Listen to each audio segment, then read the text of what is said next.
Hi, my name is Paul O'Sullivan. I'm from the Department of Economics, and this is just a brief introduction to module EC301 Advanced Microeconomics.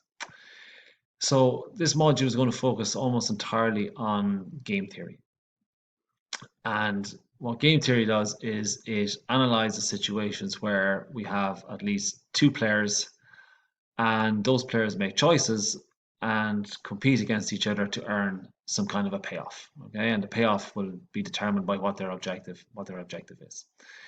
So, just some simple examples. So, companies like Burger King and McDonald's will compete in the fast food market to either maximize their profit or maximize their market share. And they do so by making choices on things like prices, on the quality of their products, on the extent of their menus, on the amount of advertising they do, on the wages they pay their staff, and so on and so forth.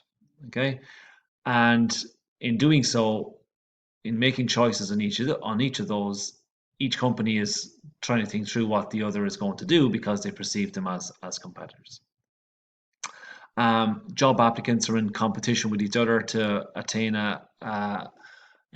employment, and they compete for positions on the basis of things like, educational attainment, skill set, experience, the wage they're willing to accept. Okay, and they make choices on all of those in order to maximize their likelihood of attaining certain positions.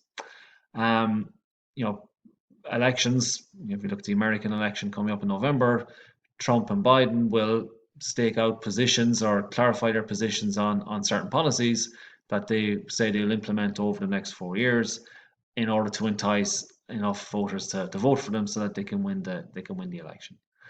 And in sports, individuals and teams compete to win championships or to win prize money. And they do so by engaging in some kind of effort to achieve these objectives. So for an individual player, it might be exerting effort to increase the likelihood of getting a new contract or getting a higher salary, okay, or making it more likely that their team is going to win a particular tournament. So the crucial aspect here is, because you have at least two players, the crucial aspect is what we call player interdependence. So what that means is that the extent of one player's payoff depends not only on their choices, but on the choices or the actions of the other players in the game.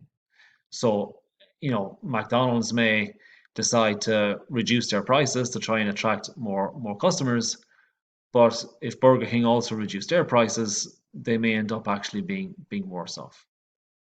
All right? You may be willing to work for a low wage, and you think this will increase your chances of getting a particular job, but someone else might be willing to accept an even lower wage, and therefore they get the position. Okay, so when you have to make choices on things like prices and paying wages for staff and so on, it's important to develop some kind of a strategy where your action is kind of conditional or is based on the actions of others. So the objective of game theory then is for any game to try and determine what either the actual outcome is going to be, or if that's not possible, determine what we call an equilibrium outcome, which is one where if we get to a specific outcome, then no one's going to want to change them there. But we assume that these outcomes are based on what we call rational actions or strategies. And a rational action is where you have a range of options to choose from. You choose the best one, the one that maximizes your payoff. So for instance, go back to the McDonald's. McDonald's can choose any price for any product, and the price can be anything from 0 to infinity. They will choose a specific price that they believe or expect will give them the highest level of profit. Okay, so if you look at the diagram here of a metaphorical pie, if you think of a government made up of individual players, which are the government departments, all of the government departments are competing to get as much money as possible from the government, but all of the government departments have to collectively agree on the allocation of the money. Okay, so again, each individual department will have to make their case to the government to decide on how or to determine how much money they get. Okay, so the outcome of a game then will depend on, firstly, when do players take their actions or their strategies? Do they all choose at the same time without any knowledge of what anyone else chooses? Or can players see what one player does before they make their own decision? How many stages during a game do you just choose your action once, or do you get to choose it, once a year or every week or whatever the case may be? And when you do get to choose, do you have all of the information at your disposal to allow you to make the optimum decision? So just some topical applications of game theory. If you look at currently pharmaceutical companies are competing or in a race to develop a safe and effective COVID-19 vaccine, and the first one to be successful will effectively make the most money. So one pharmaceutical company could invest billions and billions and develop a vaccine, but if another company gets there first, well then effectively all that money is in a sense kind of wasted. All right. When the UK effectively leaves the EU, then they may reduce their corporate tax levels to offset the fact that they're no longer in a single market. So then EU countries, particularly Ireland, may have to react to that by dropping their own rates.